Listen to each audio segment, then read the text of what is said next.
Hello दोस्तों, आपका अपने स्टूडेंट ग्रुप चैनल पे बहुत बहुत स्वागत है। दोस्तों, अगर आप बीए इंट्रेंस एग्जाम की तैयारी कर रहे हैं तो ये वीडियो आपके लिए बहुत ही इम्पोर्टेंट होगा। तो आइए अब इस वीडियो को शुरू करते हैं। आज का आपका पहला सवाल हो जाएगा दोस्तों कि भारत का उच्चतम न्यायालय कहाँ अवस्थित है। तो कहाँ है, नंबर 51 आपको बताना है। तो इसका आंसर होगा नई दिल्ली। दोस्तों, इसके पहले का अगर आपने सवाल नहीं देखा है तो उसका जो है कि लिंक हमने वीडियो के डिस्क्रिप्शन में दे दिया है। आप जा कर के जो है कि पार्ट 1 भी इसका देख सकते हैं, जिसमें आपको 1 से 50 के सवाल और आंसर जो है कि मिल जाएंगे। ठीक है। दूसरा सवाल आपका यहाँ से है कि भारत के सर्वोच्च न्यायालय में न्यायाधीशों की कुल संख्या है तो कितनी है, नंबर 52। तो आपका ऑप्शन नंबर सी सही होगा 31। आपका अगला सवाल हो जाता है कि सर्वोच्च न्यायालय के मुख्य न्यायाधीश की नियुक्ति कौन करता है। तो कौन करता है दोस्तों, तो राष्ट्रपति करता है, नंबर 54। अगला सवाल है कि उच्चतम न्यायालय के न्यायाधीशों का कार्यकाल है तो कितने काल है, यानी कि कितने वर्ष पूछ रहा है, तो कितने वर्ष होगा कार्यकाल, नंबर 54 का। तो आपका जो कि ऑप्शन नंबर डी सही होगा, उनकी 65 वर्ष की आयु पूरी होने तक। ठीक है। 55 नंबर देखिए कि सर्वोच्च न्यायालय के प्रथम मुख्य न्यायाधीश थे तो कौन थे। तो आपका जो है कि ऑप्शन नंबर सी सही होगा, हीरा लाल जे कानैया। अगला सवाल है कि वर्तमान में भारत में उच्च न्यायालय की कुल संख्या है 56 नंबर, तो 24। 57 देखिए नंबर। अगला सवाल, उच्च न्यायालय के मुख्य न्यायाधीश की नियुक्ति कौन करता है। तो कौन करता है दोस्तों, तो राष्ट्रपति करता है। अगला सवाल है कि उच्च न्यायालय के न्यायाधीशों के कार्यकाल की सीमा है तो कितने सीमा है।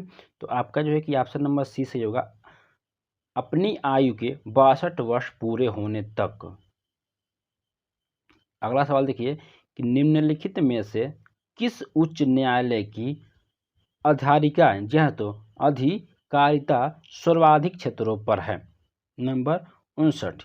तो गुवाहाटी। ठीक है, गुवाहाटी। 60 नंबर यानी कि अगला सवाल आपका है कि किस उच्च न्यायालय में सर्वाधिक संख्या में न्यायाधीश कार्यरत हैं। तो किसमें है, तो आपका ऑप्शन नंबर जो है कि बी सही होगा, इलाहाबाद।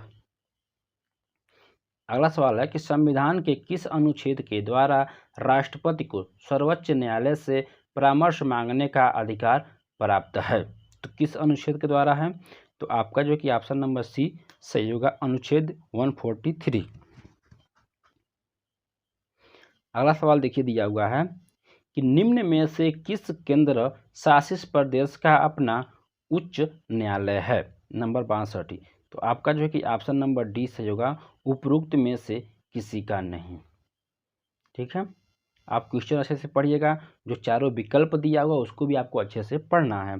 अगला सवाल है कि राष्ट्रपति राष्ट्रीय आपातकाल की उद्घोषणा निम्न में से किन परिस्थितियों में कर सकता है। तो किन परिस्थितियों में कर सकता है, 63 नंबर। तो आपका ऑप्शन नंबर जो है कि डी सही होगा, ये सभी। ठीक है। अगला सवाल है कि भारत में अब तक कितनी बार राष्ट्रीय आपात की घोषणा की जा चुकी है। तो कितनी बार की जा चुकी है, तो इसका सही ऑप्शन होगा आपका ऑप्शन नंबर बी, 3 बार। ठीक है दोस्तों। उसके बाद दोस्तों आपका अगला सवाल आ जाता है कि भारत में राष्ट्रपति किस अनुच्छेद के अंतर्गत देश में राष्ट्रीय आपात की घोषणा करता है। तो किसके अनुसार करता है दोस्तों, अगला सवाल आपका है 65 नंबर, बताइए। तो हो जाएगा अनुच्छेद 352। अगला सवाल है 66 आपका कि संविधान के किस अनुच्छेद के आधार पर राज्यों में संवैधानिक तंत्र की विफलता पर राष्ट्रपति शासन लगाया जा सकता है, 66 नंबर।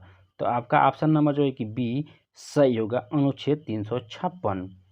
अगला सवाल है कि राज्यों में राष्ट्रपति शासन की अधिकतम अवधि है, राज्यों में पूछ रहा है, 67। तो आपका ऑप्शन जो है कि सही होगा, 3 वर्ष। अगला सवाल है कि संविधान के किस अनुच्छेद के आधार पर देश में वित्तीय आपात की घोषणा की जा सकती है। आपका ऑप्शन जो है कि हो जाएगा सी, अनुच्छेद 360। अगला सवाल आपका है दोस्तों कि संसद द्वारा अनुमोदन के बाद किसी राज्य में राष्ट्रपति शासन एक बार से कितने समय तक के लिए लागू किया जा सकता है? तो कितने समय के लिए? तो आपका ऑप्शन जो है कि हो जाएगा सी, 6 माह के लिए। अगला सवाल आपका है दोस्तों कि राज्य में राष्ट्रपति शासन लगाने की स्थिति में कितने दिनों के अंदर उसकी संसद से स्वीकृति आवश्यक है? तो आपका जो है कि ऑप्शन नंबर बी से होगा 60 दिन। अगला सवाल आपका है कि दल बदल से संबंधित कानून का उल्लेख किस अनुसूचित में है? तो किस में है दोस्तों? तो 10वीं अनुसूचित में। अगला सवाल है कि संविधान द्वारा कितनी भाषाओं को मान्यता प्राप्त की गई है? तो कितनी की गई है? नंबर 72। तो आपका जो है कि ऑप्शन नंबर सी से होगा 22।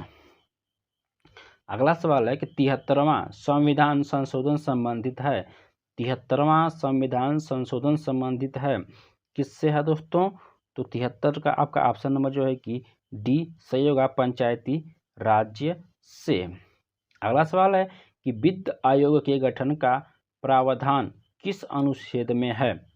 तो किस में है? तो आपका ऑप्शन नंबर ए सही होगा, अनुच्छेद 280। अगला सवाल है कि निम्न में से योजना आयोग का पदेन अध्यक्ष कौन होता है? तो कौन होता है? तो आपका ऑप्शन नंबर बी से होगा, प्रधानमंत्री। अगला सवाल आपका है कि भारत में प्रथम योजना आयोग का गठन कब किया गया था? तो कब किया गया था? तो 15 मार्च 1950 ईस्वी को। अगला सवाल है कि राष्ट्रीय विकास परिषद की स्थापना कब की गई? तो कब की गई? तो आपका ऑप्शन नंबर बी से होगा, 1952 ईस्वी। अगला सवाल है कि भाषा के आधार पर गठित भारत का पहला राज्य है। तो कौन सा है पहला राज्य? आपका 78 आपको बताना है, तो आंध्र प्रदेश। अगला सवाल है 79 कि बलवंत राय मेहता समिति का गठन किया गया था। तो कौन सा सही होगा दोस्तों? पंचायती राज्य व्यवस्था से की गई थी। नंबर 80 देखिए दिया हुआ है कि भारत में सर्वप्रथम 2 अक्टूबर 1959 को पंचायती राज्य व्यवस्था का शुभ आरंभ किया गया। यह कहाँ से शुरू हुआ? आपको बताना है। नंबर 80 तो नागौर से राजस्थान तक। अगला सवाल आपका है कि स्वतंत्र भारत में प्रथम निर्वाचन आयुक्त थे। तो कौन थे? तो आपका जो कि ऑप्शन नंबर बी से होगा, सुकुमार सेन। अगला सवाल आपका है कि पहले वित्त आयोग का गठन 1951 ईस्वी में किया गया। इसके अध्यक्ष थे, इसके अध्यक्ष जो है कौन थे आपको पूछा जा रहा है। नंबर 82 तो के.सी. नियोगी। अगला सवाल है कि पंचायतों के चुनाव हेतु निर्णय लेने का अधिकार किससे प्राप्त है? तो किससे प्राप्त है दोस्तों? तो ऑप्शन नंबर आपका सी से होगा, चुनाव आयोग को।